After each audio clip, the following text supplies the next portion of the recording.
طریقے سنیے دوبارہ الفاظ فاستجاب لهم ربهم انی لا اضیع عمل عامل منکم من ذکر او انثى بعضکم من بعض فالذین ہاجروا واخرجوا من دیارهم واوذوا فی سبیلی وقاتلوا وقتلوا لأکفرن عنهم سیئاتهم میں لازماً دور کر دوں گا ان سے ان کی برائیوں کو وَلَأُدْخِلَنَّهُمْ جَنَّاتٍ تَجْرِي مِن تَحْتِهَا الْأَنْهَارُ اور انہیں لازماً داخل کروں گا ان باغات میں کہ جن کے دامن میں ندیاں بہتی ہوں گی ثوابا من عند اللہ یہ بدلہ ہوگا اللہ کے پاس سے واللہ عنده حسن الثواب اور یقیناً بہترین بدلہ تو اللہ ہی کے پاس ہے۔ مساوات مرد و زن کے اس نظریے کو سمجھ لیجئے۔ دوسرا نظریہ میں بتاؤں گا جو آج دنیا مغرب سے لے رہی ہے، وہ سراسر گمراہی ہے، سراسر گمراہی ہے، سراسر گمراہی۔ لیکن نیکیوں کے میدان کھولے ہوئے ہیں مردوں کے لیے، عورتوں کے لیے۔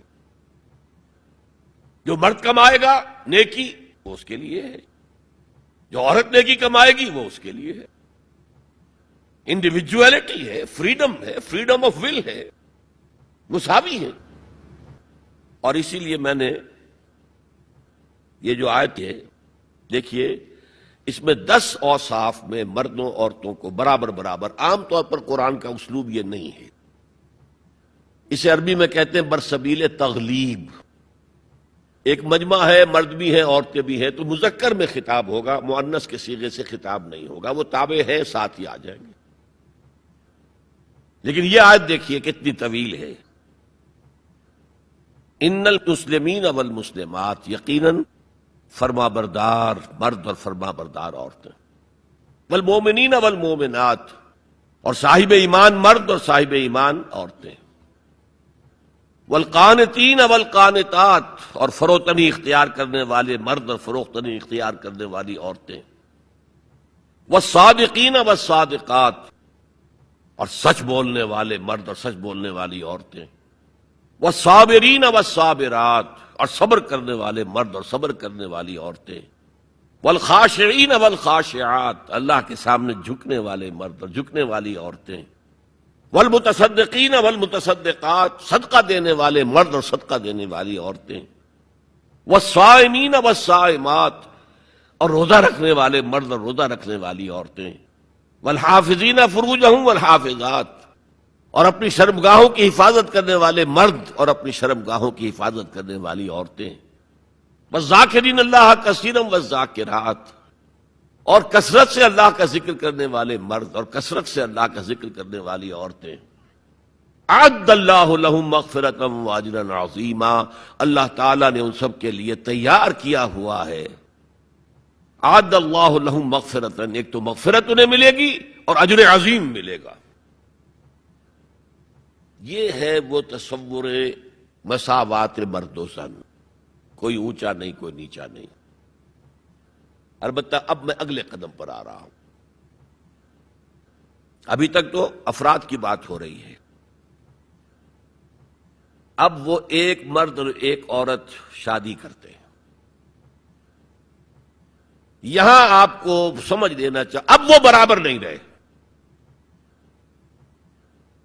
اس لیے کہ گھر بنانا ہے، خاندان کی بنا ڈالنی ہے، ایک ادارہ ہے، انسٹیٹیوشن آف فیملی ہے، اور کسی انسٹیٹیوشن کے دو برابر کا اختیار رکھنے والے سربراہ نہیں ہو سکتے۔ آئی جی ایک ہوگا، ڈی آئی جی 4 ہوں، 5 ہوں، 6 ہوں۔ کوئی فرم ہے، مینیجنگ ڈائریکٹر ایک ہوگا، آپ 100 ڈائریکٹر رکھ لیں، مینیجنگ ڈائریکٹر 2 نہیں ہو سکتے، کوئی کاروبار چل ہی نہیں سکتا۔ تو گھر کا ادارہ تو برباد ہو جائے گا اگر آپ نے برابر کر دیا دونوں کے اختیارات کو۔ آج اس کا مزہ چکھ رہا ہے یورپ اور ویسٹ اور امریکہ۔ خاندانی نظام ٹوٹ گیا، آج وہ شادی کرتے ہی نہیں، مرد شادی نہیں کرتے۔ تو آپ کو جو دیندار لوگ ہیں جن کی عورتیں پردہ کرتی ہیں، ان کو اپنی بیگم کو پروٹوکول دوسروں سے زیادہ دینا پڑے گا۔ آپ کو اللہ نے پیسہ زیادہ دیا ہے تو باہر ملک لے کے جاؤ اپنی بیوی کو، پیسہ زیادہ نہیں دیا تو اندرون ملک اس کو سیر کراؤ، ساحل سمندر پہ لے کے جاؤ۔ تو اسی طرح گھمانے پھرانے، مری ہے، نتھیا گلی ہے، ہنزا ہے، بہت ساری جگہیں ہیں جہاں آپ اپنے گھر والوں کو لے جا سکتے ہو۔ پیسہ بالکل بھی نہیں ہے کوئی بات نہیں یار, آپ اپنے گھر والوں کو باہر نکلے ہائی وے پہ جاؤ, کسی دن ہوٹل پہ اچھا کھانا کھلے ماحول میں بیٹھ کے کھلا دو. دینداروں میں یہ بڑا فالٹ ہے کہ وہ صرف شریعت تو نافذ کرتے ہیں بیوی پر, جو بیوی کو حق دینا چاہیے وہ نہیں دے رہے ہوتے. اس سے بیوی کہتی ہے, دل میں اس کے یہ بیٹھ جاتا ہے کہ صرف اپنے مطلب کی شریعت میرے میاں کو آتی ہے, وہ والی شریعت نہیں آتی جس میں آتا ہے کہ نبی صلی اللہ علیہ وسلم حضرت عائشہ کو اپنے ساتھ دعوت میں لے کے جاتے تھے. یہ والی شریعت نہیں آتی اس کو. ہمارے نبی نے اپنی زوجات کو اتنا پروٹوکول دیا, ایک صحابی نے نبی کی دعوت کی, بڑی غربت کا دور تھا, تو آپ صلی اللہ علیہ وسلم فرمایا دعوت جب قبول کروں گا جب میرے ساتھ عائشہ کو بھی بلاؤ. ان صحابی نے کہا پھر دعوت نہیں ہے, کیونکہ وہ بیچارے غریب تھے, اتنا نہیں افورڈ کر سکتے کہ 2 بندوں کا کھانا رکھیں.